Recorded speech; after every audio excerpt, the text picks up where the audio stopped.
Assalamualaikum warahmatullahi wabarakatuh. Perkenalkan di sini nama saya Yolanda Syafitri Almoni, NPM 191111002030. Di sini saya akan mempresentasikan tentang Aristoteles dan Augustinus. Aristoteles lahir di Stageria, kota di wilayah Kalkidie, Yunani tahun 384 SM. Ayahnya adalah tabib pribadi Raja Amsintas dari Makedonia. Pada tahun 17, Aristoteles bergabung menjadi murid Plato. Belakangan ini, ia meningkat menjadi guru di akademik Plato di Athena.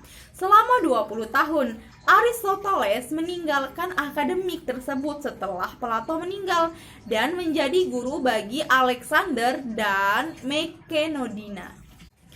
Nah, yang B ada karya-karya Aristoteles. Analisanya terhadap penelitiannya itu merupakan karya besar di bidang politik dan telah meletakkan dasar yang teguh bagi ilmu politik yang disebut perbandingan pemerintahan dan politik. Para cendekiawan di zaman purba mengatakan bahwa karya tulis Aristoteles lebih dari 400 buku, namun sebagian besar telah musnah. Dari sekitar 50 buku masih ada. Hanya sekitar separuh yang benar-benar merupakan hasil karya Aristoteles sendiri. Karya Aristoteles dibagi dalam 3 bagian, yaitu karya tulis yang bersifat populer, yang kedua karya tulis yang berupa kumpulan data ilmiah, yang ketiga dan bahan-bahan kuliah. Yang C, pemikiran filsafat pendidikan Aristoteles terhadap logika.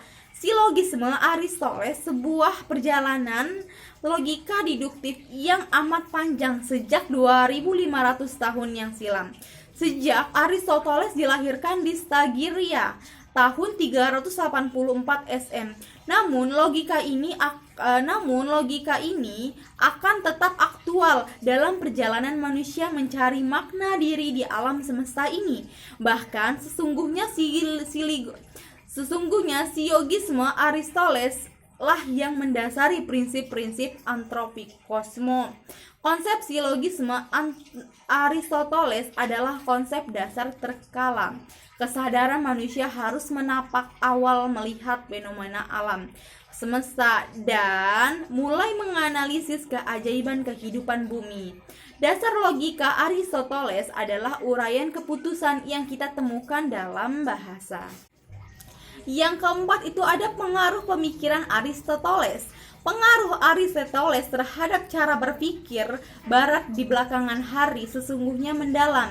Di zaman dulu dan di zaman pertengahan, hasil karyanya diterjemahkan ke dalam bahasa-bahasa Latin, Arab, Italia, Perancis, Ibrani, Jerman, dan Inggris. Penulis-penulis Yunani yang muncul kemudian, begitu pula filosofi mempelajari karyanya dan menaruh kekaguman yang sangat perlu dicatat. Buah pikirannya banyak membawa pengaruh pada filosofis Islam dan berabad-abad lamanya tulisan mendominir cara berpikir Barat.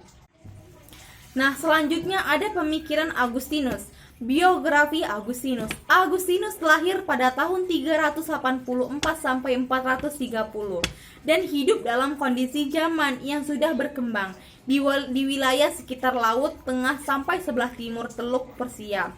Filsafat manusia muncul dalam karya Augustinus saat ia memandang manusia sebagai ciptaan Allah.